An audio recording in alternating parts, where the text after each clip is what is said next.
சற்று முன்பு கிடைக்கப்பெற்ற ஒரு அதிமுக்கியமான மற்றும் பரபரப்பான தகவல் ஒன்று மக்களே. காணொளியை முழுமைக்கும் பாருங்க.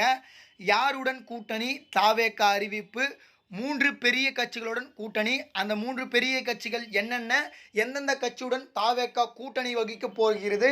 2026 தேர்தலில் தாவேக இந்த கூட்டணியில் சேர்ந்தால் வெற்றி பெற முடியுமா அப்படின்றதையும் நம்ம பார்க்க போகிறோம். அது மட்டும் இல்லாமல் பதறும் மற்ற கட்சிகள், அதாவது தாவேக கூட்டணிக்கு போகிறது பார்த்தீங்கன்னா மற்ற கட்சிகளுக்கு வயிற்றெரிச்சலாக இருக்கிறது. அதை பற்றி தான் நம்ம இந்த காணொலியில் பார்க்க போகிறோம். காணொலிக்குள் போவதற்கு முன்பு இதுபோல் அரசியல் சார்ந்த உண்மை நிலவரங்களை நீங்கள் உடனுக்குடனே தெரிஞ்சுக்கணும்னு நினச்சிங்கன்னா நம்ம சேனலை மறக்காமல் சப்ஸ்கிரைப் பண்ணி வச்சுக்கோங்க. ஏன்னா கண்டென்ட்டுக்கு பஞ்சமே கிடையாது. இப்போ வாங்க வீடியோக்குள்ளே போயிடலாம். குறிப்பாக தேர்தல் வரப்போகிறதுக்கு சில மாதங்களே இருக்கக்கூடிய சூழ்நிலை தற்பொழுது கூட்டணி முடிவை தற்பொழுது வரை பார்த்தீங்கன்னா அறிவிக்காமல் இருக்கிறார் விஜய் அவர்கள். குறிப்பாக நிறைய விதமான எதிர்பார்ப்பிற்கு தாவேக யாருடன் கூட்டணி வகிக்க போகிறது? அதிமுகவுடன் கூட்டணி வகிக்க போகுதா, இல்லை காங்கிரஸுடன் கூட்டணி வகிக்க போதா, இல்லை என்டிஏ கூட்டணியில் சேர போகிறாங்களா அப்படின்னு சொல்லிட்டு ஒரு மிகப்பெரிய ஒரு எதிர்பார்ப்பு கிளம்பி இருக்கக்கூடிய சூழ்நிலை. மக்களும் ஆதரவு தெரிவிக்கிறார்கள். அதிமுகவுடன் கூட்டணி வச்சா நல்லாயிருக்கும் அப்படின்னு சொல்லிட்டு மிகப்பெரிய ஒரு எதிர்பார்ப்பு இருக்கிறது. ஆனால் பார்த்தீங்கன்னா விஜய் யாருடன் கூட்டணி வகிக்க போகிறார்? கூட்டணி வகிக்கக்கூடிய 3 கட்சிகள் என்னென்ன? அந்த 3 கட்சிகளோடு தான் கூட்டணியா அப்படின்ற மாதிரியான ஒரு பேச்சுவார்த்தை தாவேக சார்பாக போயிட்டு இருப்பதாக தற்பொழுது தகவல் கிடைத்திருக்கிறது.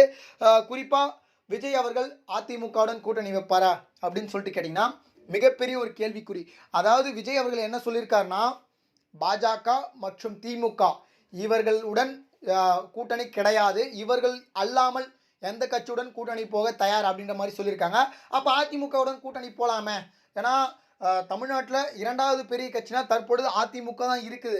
இப்போ தற்பொழுது கரண்டில் இருக்கக்கூடிய சூழ்நிலை பார்த்தீங்கன்னா அதாவது அதிமுக தான் இருக்குது. அப்போ அதிமுகவுடன் கூட்டணிக்கு போகலாமே, விஜய் ஈஸியாக வெற்றி பெறலாமே அப்படின்னு சொல்லிட்டு கேட்டிங்கன்னா விஜய் போக மாட்டார். காரணம் என்னென்னா, அதிமுகவுடன் கூட்டணிக்கு போனால் துணை முதலமைச்சர் பதவி தான் விஜய் அவர்களுக்கு கிடைக்கும். ஆனால் விஜய் அவர்கள் எதிர்பார்ப்பது அது கிடையாது. முதலமைச்சராகி மக்களுக்கு நல்லதை செய்ய வேண்டும் அப்படின்னு சொல்லிட்டு தான் எதிர்பார்த்துட்டு இருக்காரு. அப்போ துணை முதல்வராகி பண்ணலாமே அப்படின்னு சொல்லிட்டு கேட்டிங்கன்னா, அதாவது முதல் முடிவை எடப்பாடி பழனிசாமி தான் எடுப்பார். அதாவது முதலமைச்சர் வேட்பாளர் அதிமுக சார்பாக தான் இருக்கும், அதாவது எடப்பாடி பழனிசாமி தான் அப்படின்ற மாதிரி சொல்லிட்டு இருக்காங்க. ஆனால் இந்த பக்கம் முதலமைச்சர் வேட்பாளர், அதாவது தாவேக சைடில் முதலமைச்சர் வேட்பாளர் விஜய் அவர்கள் தான் அப்படின்ற மாதிரி தாவேக சார்பாக சொல்லிட்டு இருக்காங்க.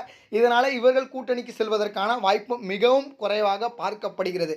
அப்போ யாருடன் கூட்டணிக்கு போவார் அப்படின்னு சொல்லிட்டு கேட்டிங்கன்னா, ஒரு பக்கம் காங்கிரஸுடன் பேச்சுவார்த்தை போயிட்டுருக்கு, இன்னொரு பக்கம் அமமுக அதாவது டிடிவியுடன் பார்த்தீங்கன்னா கூட்டணிக்கு வர உள்ளதாக தற்பொழுது தகவல் வெளிவந்திருக்கு. அதுக்கப்புறம் பார்த்தீங்கன்னா தேமுதிகவுடனும் பேச்சுவார்த்தை போயிட்டு இருப்பதாக தற்பொழுது நமக்கு தகவல் கிடைக்கப்பட்டிருக்கிறது. இன்னொன்று 4வது கட்சியாக பார்த்தீங்கன்னா பாமகவுடனும் பார்த்தீங்கன்னா ஒரு பக்கம் பேச்சுவார்த்தை போயிட்டு இருப்பதாக பார்த்தீங்கன்னா தகவல் கிடைத்திருக்கிறது. இந்த 3 அதாவது 3 அல்லது 4 கட்சிகளுடன் கூட்டணி வைத்தால் கண்டிப்பாக விஜய் அவர்கள் வெற்றி பெறுவதற்கான வாய்ப்பு இருக்குது. ஆனால் இந்த 4 கட்சிகளை தவிர்த்து கூட்டணியில் வேறு ஏதாவது கட்சி சேர்ந்தால் வெற்றி பெற முடியுமா அப்படின்னு சொல்லிட்டு தெரில. ஆனால் இந்த 4 கட்சியுடன் விஜய் கூட்டணி வைத்தால் ஒரு டீசெண்டான ஒரு வெற்றியாக இருப்பதற்கான வாய்ப்புகள் இருக்குது. அப்படி இல்லை என்றால் எதிர்க்கட்சி தலைவராக ஆவதற்கான வாய்ப்பு கூட இருக்குது. அதையெல்லாம் நம் தேர்தல் சமயத்தில் தான் பார்க்க முடியும். குறிப்பாக காங்கிரஸ், அப்புறமா அமமுக, அதுக்கப்புறம் பார்த்தீங்கன்னா தேமுதிகவுடன் பேச்சுவார்த்தை போயிட்டுருக்கான். கூட்டணி தொடர்பான முடிவுகள்லாம் பார்த்தீங்கன்னா ஜனவரி மாதம் இறுதிக்குள் முடித்து விடுவார்கள். அப்புறமா மக்கள் எல்லாருக்குமே தெரிஞ்சிடும் யாருடன் யார் கூட்டணி வைக்க போகிறாங்க அப்படின்னு சொல்லிட்டு. சரி, மக்களுடைய ஆதரவு தேர்தல் சமயத்தில் யாருக்கு இருக்கிறது அப்படின்னு சொல்லிட்டு நம்ம பொறுத்திருந்து பார்ப்போம். நன்றி மக்களே, அடுத்தடுத்த வீடியோவில் சந்திப்போம். நன்றி, வணக்கம்.